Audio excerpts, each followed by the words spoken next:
Saudara, sikap cawe-cawe Presiden Joko Widodo pada Pilpres 2024 menimbulkan beberapa dampak negatif. Direktur Eksekutif Foxpol Center Research and Consulting Pangisarwi Caniago pada Jumat 2 Juni membeberkan 5 poin dampak negatif dari cawe-cawe Jokowi. Pertama, Pangi mengatakan pernyataan Joko Widodo akan cawe-cawe di Pilpres 2024 akan berdampak negatif terhadap netralitas institusi. Campur tangan Jokowi dapat mengaburkan garis pemisah antara kekuasaan eksekutif dan lembaga negara lainnya. Kedua, kata Pangi, campur tangan Jokowi dalam menentukan penerusnya bisa mengurangi pluralitas politik dan partisipasi warga negara. Sebab ia menjelaskan dalam demokrasi yang sehat, rakyat seharusnya memiliki kebebasan untuk memilih calon presiden sesuai dengan preferensi mereka.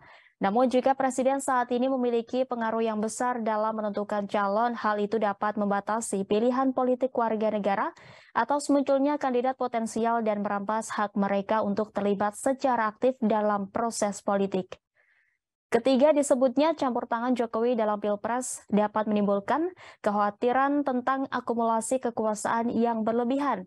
Jelasnya dalam demokrasi penting untuk memastikan adanya pemisahan kekuasaan yang jelas antara lembaga eksekutif, legislatif, dan yudikatif.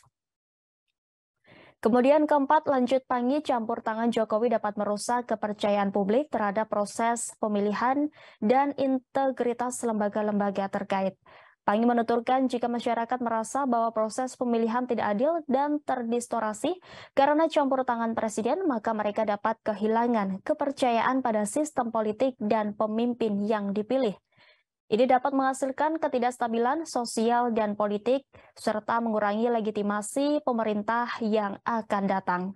Terakhir, Pangi mengatakan campur tangan Presiden Joko Widodo di Pilpres 2024 berpotensi menyebabkan stagnasi karena pembatasan inovasi politik.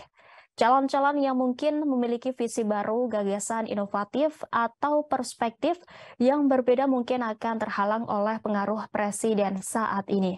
Hal ini dapat menghambat perkembangan demokrasi dan mencegah perubahan yang diperlukan untuk memenuhi tuntutan dan kebutuhan masyarakat yang terus berubah dan dinamis.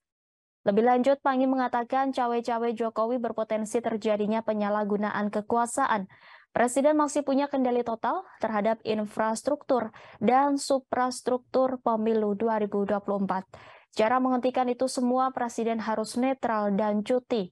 Indonesia dinilai masih membutuhkan kekuasaan presiden dan negara yang netral karena sistem pemilu masih lemah. Terima kasih sudah nonton. Jangan lupa like, subscribe, dan share ya.